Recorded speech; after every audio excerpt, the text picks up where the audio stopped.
All right, guys, so we are back for chapter 15. So, chapter 15 is pretty short. It is our first competition where the champions will compete. So, in this competition, the point of it was archery. And before I just get into all of this, each competition is a surprise until the day of. No one knows what it's going to be until the day of, right before they go into it. Selena's reminded by Kel to not show off and to stay in the middle of the group. However, I believe Kane does something and this angers her. I think he says something to her about her being a girl or something like that. And this makes her mad. So they have 3 targets they have to hit. Let me explain today's archery competition a little better. In this competition, their goal is to not have the worst aim. Whoever has the worst aim, the worst score in this competition, they get booted and they go home or to the prison, wherever they have to be sent to. They are no longer part of the competition. They're no longer in the running to be the King's champion. So when this happens, none of the competitors manage to hit the bullseye on any of the targets.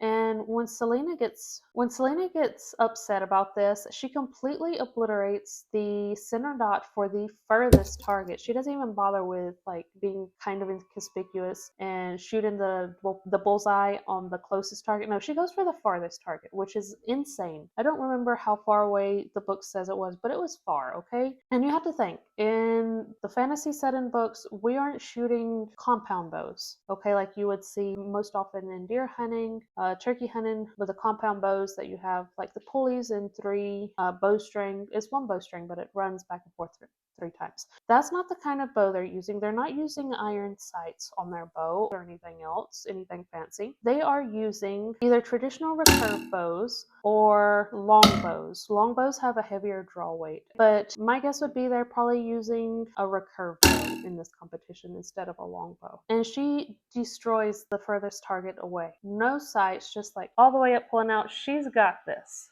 And of course, because of this display of her insane marksmanship, Kel is pissed and he just scowls at her. He doesn't even have words to be like, why would you do something like that? So he's just mad. It's just Kel. It's fine. We don't care. That is all for chapter 15. So I will see you back for chapter 16. All right. Bye.